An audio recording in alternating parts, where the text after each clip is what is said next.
Enfin un smartphone en dessous des 150 €. Et là on est sur le Realme C35, qui est pas parfait du tout non.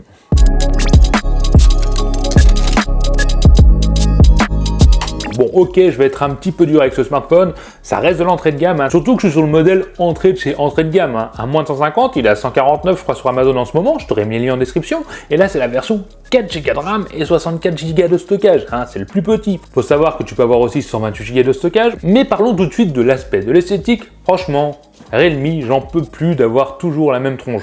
Au niveau du module photo et du dos, c'est toujours pareil, le GT, le Neo, le machin. Bon, ils se ressemblent énormément. Là, le petit avantage, oui ou non, c'est qu'on est sur une forme un peu rectangulaire, un peu à l'iPhone, avec des contours plutôt tranchants, carrés. Là, ça va clairement dépendre des goûts. En tout cas, on peut dire qu'esthétiquement, il est joli, même si c'est du plastique. On est sur la couleur vert un peu pastel. Je trouve ça plutôt joli. Bon, il a tendance à prendre les traces de doigts. Bon, faut savoir aussi qu'il est en version noire, un peu plus sobre. Voilà. Bon. Esthétiquement, donnez-moi votre avis en commentaire.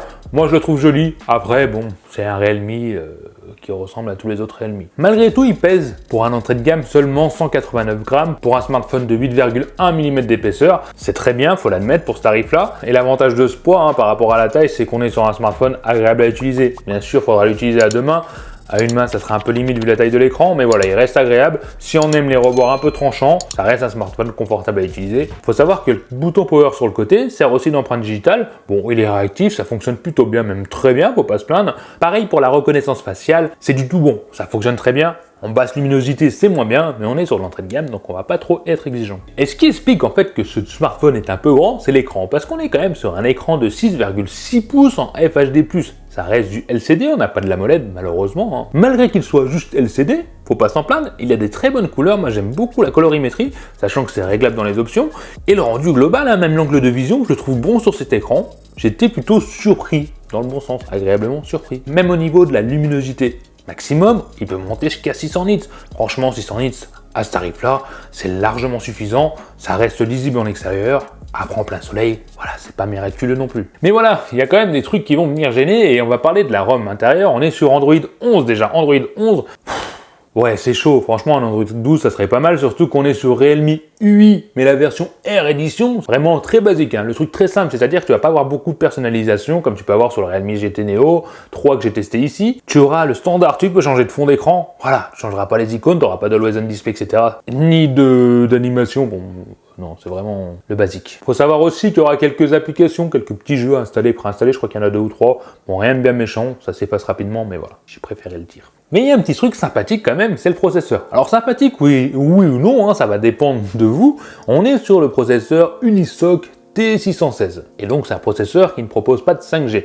Le T616 Unisoc, bon, c'est pas forcément les processeurs haut de gamme, on n'est pas sur du Snapdragon, mais ça veut pas dire qu'il est mauvais, parce qu'au score en tutu, il monte quand même à 243 000. Honnêtement, 243 000, c'est bien. C'est bien, et le processeur est plutôt efficace, parce qu'il va faire tourner les jeux. Alors même les jeux 3D, il les fera tourner, mais que ça soit Alpha 9, ça rendait plutôt bien, avec quelques latences, j'ai pas eu de chauffe exagérée non plus. Bon, on peut jouer à des jeux 3D. Même Bug Mobile, en fait, fonctionnait, d'ailleurs, il est préinstallé dessus, et il fonctionne au graphique, pas minimum, au graphique même moyen, mais en version quand même HD, et le jeu fonctionne très bien, sans latence, sans chauffe. Bon, on peut se permettre de jouer à des jeux avec un taux d'échantillonnage tactile à 180 Hz. Quoi qu'il en soit, ce processeur est bon, faut l'admettre, pour la navigation, pour TikTok, pour les réseaux sociaux, enfin bref, pour l'utilisation de tous les jours, ça reste un très bon processeur fluide et réactif, j'ai pas eu de latence du tout d'ailleurs, j'en ai pas ressenti. Bon, peut-être ouvrir les applications, ça peut être parfois un petit peu long. Après, ça met aussi de la mémoire interne, 4 Go, c'est un peu juste quoi. Ensuite, je voulais parler aussi du son, parce qu'on est sur un son mono.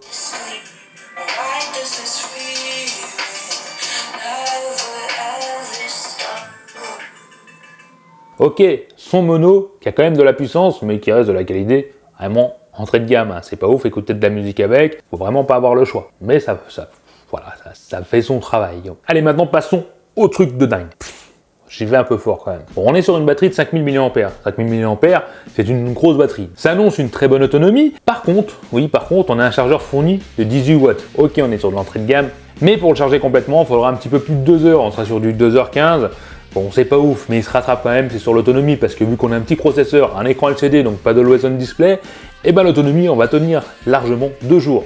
Et quand je dis 2 jours, c'est vraiment 2 jours, ça pourrait aller à 3 à 4 selon l'utilisation. Après, c'est pas magique, hein, petit processeur, système d'exploitation minimum, voilà comment on fait pour avoir une autonomie très bonne. Mais passons au capteur photo, à la caméra là, parce que c'est pas non plus, c'est de l'entrée de gamme quoi. On a un capteur principal grand angle de 50 mégapixels.